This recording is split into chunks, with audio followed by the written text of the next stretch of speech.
ওরে বাবা রে, ওই এরকম করে কে রে? এই সুন্দরী, তোমার নাম কি?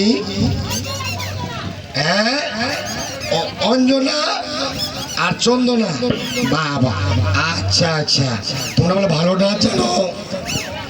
আচ্ছা ঠিক আছে। ও দিদি, তোমরা আবার নাচতে নাচতে কোথা থেকে এলে গো? ও সেই কলিকাতা থেকে। তোমরা কি দু সই না দু বোন না দু হতি?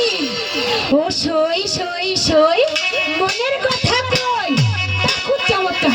তো দিদি, আমাদের বাণিজ্য মেলায় কেন এসেছো গো? ও আমাদের পুতুল নাচের দর্শক ভাইদের একটু নাচ গান দেখাতে। ও রত্নার নাচ বুঝি হলো না?